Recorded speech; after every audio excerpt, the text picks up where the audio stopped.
I was listening to the radio a lot. I was already really into music, really into the 80s rock and all that kind of stuff. And every night I was listening to the radio, and I just always ended up on this one channel. I'd kind of go through the channels and just it was actually Sunday nights, particularly.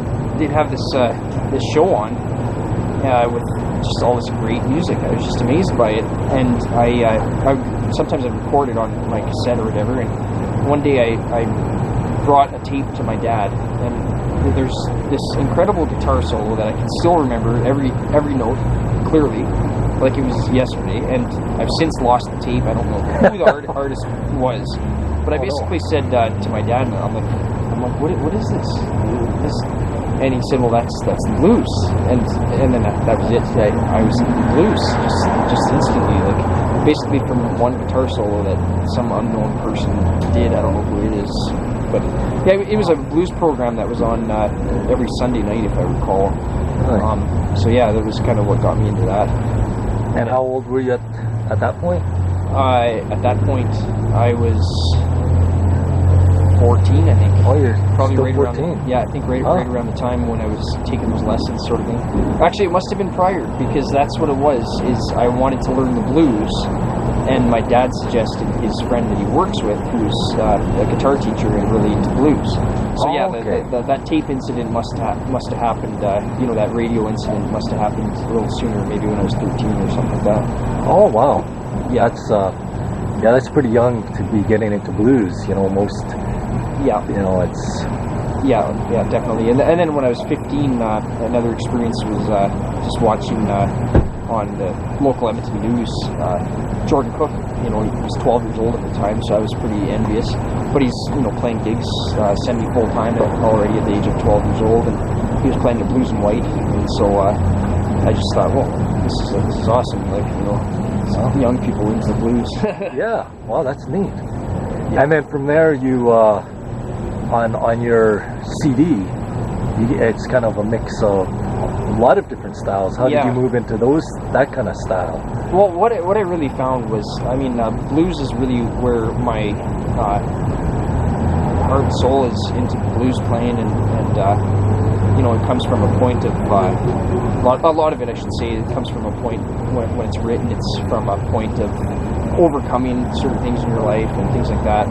And but I grew up on rock music, and I found rock, at least in chord structure wise, was a little less limiting than blues was. And so I had gone through a phase of just nothing but blues for the longest time. And then I had some stuff going on in my life, and started writing, and finding myself writing a lot. I was writing all the time, sitting out in this park in Cranbrook with an acoustic guitar and have my notepad and just start writing and playing. And I found myself writing a lot of almost rock sounding stuff, probably from my influences as a kid. Oh yeah. And some of it's a little slower and whatnot, but I still, as I ended up recording the CD, I ended up definitely bringing that blues influence into it in a lot of ways.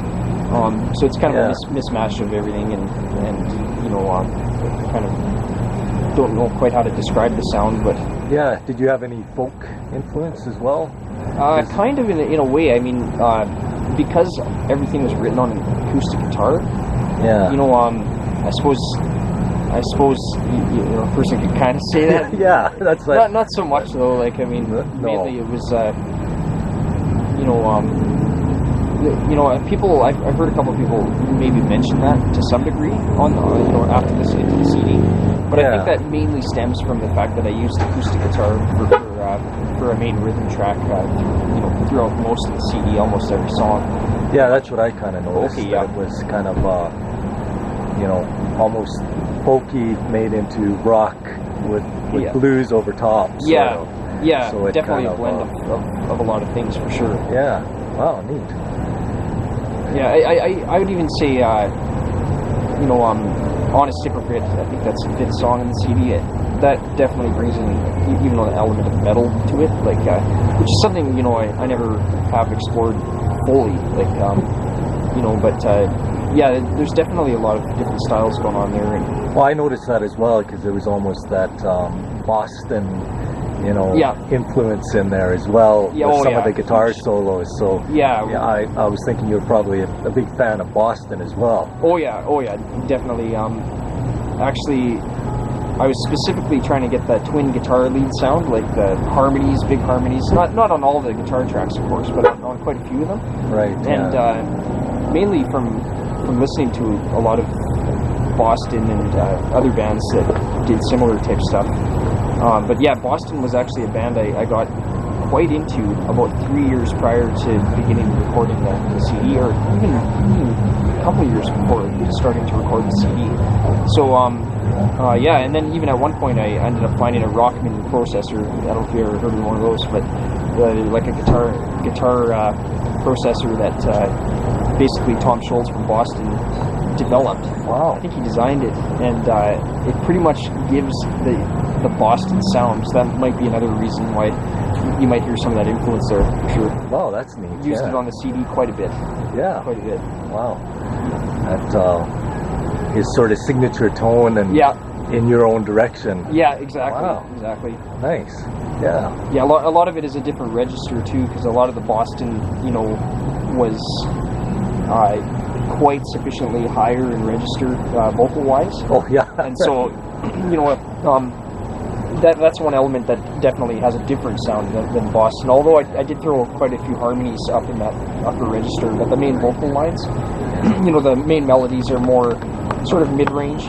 Oh yeah. Whereas the Boston stuff is just way up there. Yeah. For sure.